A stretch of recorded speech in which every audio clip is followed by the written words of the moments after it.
दशहरा हिंदू धर्म के प्रमुख त्योहारों में से एक है। ज्येष्ठ शुक्ला दशमी को दशहरा कहा जाता है। इसमें स्नान, दान, रूपात्मक व्रत किया जाता है। सृष्टि के गंगा की धरती पर अवतरण दिवस को गंगा दशहरा के नाम से जाना जाता है। आज के दिन गंगा स्नान, गंगा पूजन तथा इसकी कथा सुनने का अत्यधिक महत्व है। आइए अब हम आपको गंगा दशहरा की कथा सुनाते हैं। एक बार की बात है, महाराज सगर ने व्यापक यज्ञ का आयोजन किया। उस यज्ञ की रक्षा का भार उनके पौत्र अंशुमान ने संभाला। इस दौरान देवराज इंद्र ने सगर के यज्ञीय अश्व का अपहरण कर लिया। इंद्रदेव ने उस अश्व को कपिल मुनि के आश्रम के पीछे बांध दिया। यह यज्ञ में बड़ा विघ्न था, इसलिए अंशुमान ने सगर की 60,000 प्रजा लेकर अश्व को खोजना शुरू कर दिया। सारी पृथ्वी खोज ली, पर अश्व नहीं मिला। जिसके बाद अश्व को पाताल लोक में खोजने का निर्णय लिया गया। फिर अश्व को खोजने के लिए पृथ्वी की खुदाई शुरू की गई। खुदाई पर उन्होंने देखा कि भगवान महर्षि कपिल के रूप में तपस्या कर रहे हैं और उन्हीं के पास महाराज सगर का अश्व घास चर रहा था। प्रजा उन्हें देखकर चोर चोर चिल्लाने लगी।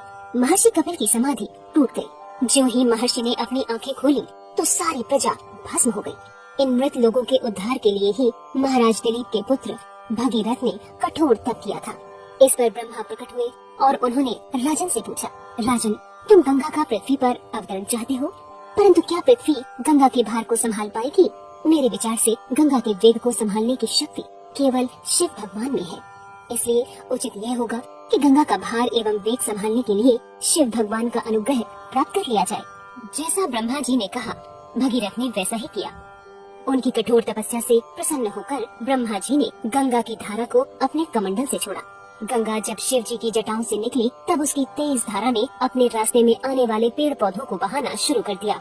इसी मार्ग पर जानु ऋषि का आश्रम भी आया और गंगा की धारा ने उसे भी बहा दिया। इससे क्रोधित ऋषि ने गंगा की संपूर्ण धारा को ही निगल लिया। तब सभी देवताओं ने उनसे प्रार्थना की। देवों का मान रखते हुए उन्होंने अपनी जंघा को चीरकर गंगा की धार को मुक्त किया। इसीलिए गंगा को जाह्नवी भी कहा जाता है। इसी तरह गंगा पापियों को तारती हुई सगर के सभी पुत्रों को मुक्त किया। तभी ब्रह्मा जी प्रकट हुए और उन्होंने सगर पुत्रों को अमरत्व का वर दिया। इस प्रकार और भागीरथी की सफल तपस्या के कारण ही गंगा का नाम भागीरथी भी पड़ गया। स्कंद पुराण के अनुसार गंगा दशहरे के दिन व्यक्ति को गंगा नदी में स्नान करना चाहिए। इस दिन ध्यान व दान करना चाहिए। इससे सभी पापों से मुक्ति मिलती है।